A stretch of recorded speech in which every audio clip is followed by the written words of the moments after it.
এমনি মেয়ে স্নান করে গেছে বন্ধুরা। এই দেখো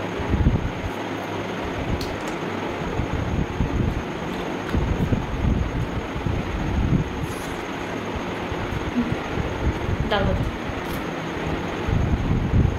আবার খুলে পুজো করো কুমড়ো হাটে।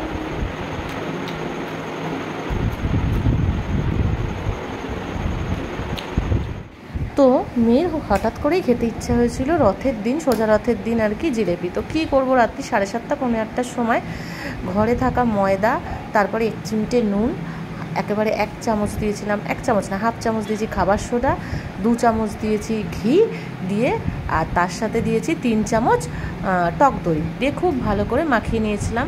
ঘরে তো সবসময় টক দই থাকে না, ওই টক দইটা আনা নিয়েই সমস্যা ছিল।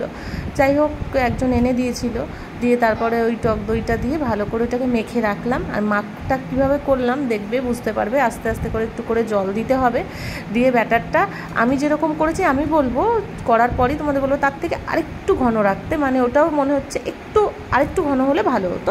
যা খারাপ হয়নি, প্রথমবার করলাম, মোটামুটি ভালোই হয়েছে। ইনস্ট্যান্ট করা তো, এর থেকে আর কি হবে। যাই হোক, দেখো এভাবে ব্যাটারটাকে খুব ভালো করে ফেটিয়ে ফেটিয়ে নিতে হবে, আর এরকমই তৈরি হবে। তার থেকে আরেকটু সামান্য গাঢ় হলেও ভালো হতো, বেশ ভালো হতো। মানে জিনিসটা আরও মনে হচ্ছে হার্ডি, একটু শক্ত হতো। যতটা হয়েছে তার থেকেও বেশি। এবার খুব ভালো করে ব্যাটারটা রেডি করে নিলাম। তারপরে আমি একটা বোতল ছিল ঘরে ছোট, ওই বোতলটার মুখটাকে গর্ত করে নিয়েছি, দেখো, হ্যাঁ ওরকম করে দিয়ে ওর ভেতরে ভরে নিয়েছি সমস্ত ব্যাটারটা। এবার সাদা তেল গরম করে নিয়েছি, নিয়ে ওর মধ্যে জিলেপির প্যাচের মতন তৈরি করার চেষ্টা করেছি। তো আমি তো আর অত পুরো পারি না, সেই দোকানে আমি তো কোনো দিন ওইভাবে তৈরি করিনি, তাই নিজের মতন করে যেটুকুনি পেরেছি করেছি। দেখো প্রথমটার থেকে পরেরগুলো বেশি ভালো হয়েছিল। মানে প্রথম করছি আর না, এত টেনশানে ছিলাম না, ক্যামেরা একদিকে দিয়েছি আর মানে ফেলছি আর একদিকে। যাই হোক, এরকম করে যে দেওয়ার সঙ্গে সঙ্গে না এরকম বড় বড় হয়ে ফুলকো হয়ে যাচ্ছিলো, সেই দোকানে যেরকম জিলেপিগুলো ফোলা ফোলা হয় না, ওরকমই। একদম হাই ফ্লেমেই এটাকে ভাজতে হবে। কড়াইটা একদমই পাতলা ছিল, যে কারণে আরও তাড়াতাড়ি করে হয়ে যাচ্ছিলো হাই ফ্লেমে দেওয়ার ফলে। তো এরকম করে বেশ কয়েকটা আমি ভেজে নেবো। আর পাশে না আমি চিনির শিরা রেখে দিয়েছিলাম। প্রথমে আমি যা বলছি শোনো, প্রথমে আমি বুঝতে পারিনি, আমি প্রথমে চিনির শিরাটা যেটা করেছি না একটু পাতলা হয়ে গেছিলো।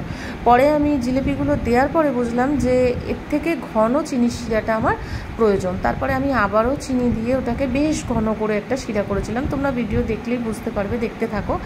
যেহেতু আমার প্রথমবার এরকমভাবে করা, তো মেয়েকে যতই দিই না কেন, ওকে তো একটুখানি জিলেপি, যেটা জিলেপির মতনই করতে হবে না, ইনস্ট্যান্ট জিলেপি হলেও কি হবে। যাই হোক, ওতে চালের গুঁড়ি দিলে বেশ ভালো হতো। চালের গুঁড়ি দিলে চালটা মানে জিনিসটা আরও একটু শক্ত মুচমুচে হতো। চালের গুঁড়ি তো আর হট করে আমি এইভাবে করতে পারবো না, আর ঘরে থাকেও না, সেই কারণে আমি করতে পারিনি। আর তেলও আমি ইচ্ছে করে বেশি দিইনি, এই ছোটো কড়াইয়ের মধ্যে এরকমভাবেই বড় বড় করে দুটো দুটো করে ভেজে নিচ্ছিলাম। দু একটা একটু মোটাই হয়ে গিয়ে লেগে গেছিলো, কিন্তু খেতে কিন্তু খারাপ হয়নি। দেখো সুন্দর কিন্তু একদম জিলেপির আকারেই ভাজা হয়ে যাচ্ছে।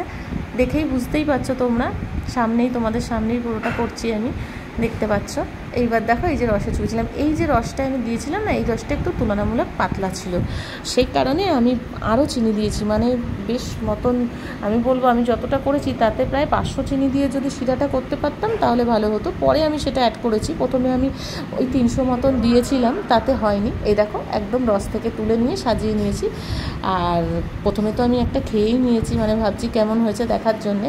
তারপরে মেয়ে আর আমি দুজনে মিলে দিয়েছি। এইবারে যে এটা হচ্ছে ঘন শিরাটা করেছি, শেষেরগুলো ভেজে রেখেছি, রেখে এই ঘন শিরার মধ্যে আমি ফেলে দিয়ে চুবিয়ে তুলে নেব। সত্যি পরদিনও খেয়েছি, এইগুলো ভীষণ পরিমাণে মুচমুচে ছিল, আর খেতেও ভীষণ ভালো হয়েছিল। পুরো শিরাটাকে ঠিকঠাক করে করতে হবে। শিরাটা চিনি যতটা দিয়েছি ততটা পরিমাণ জল দিয়েছিলাম, দিয়ে তার মধ্যে আমি দিয়ে দিয়েছিলাম একটুখানি লেবুর রস, আমার ওটাই ভালো লাগে। তারপরে একটুখানি ঘন করলাম যখন, তখন আবার লেবুর রসটা ওই যেটুকুনি দেওয়া ছিল ওই দিয়েই হয়ে গেছে। দেখো একদম সুন্দর রসে শুকনো শুকনো করে নিয়ে নিলাম। এই দেখো দেখতেই পাচ্ছ কতটা ঘন রয়েছে। এবার মেয়ে আর আমি খাবো। ঘরে বানানো জিলাপি খাই। টাটা।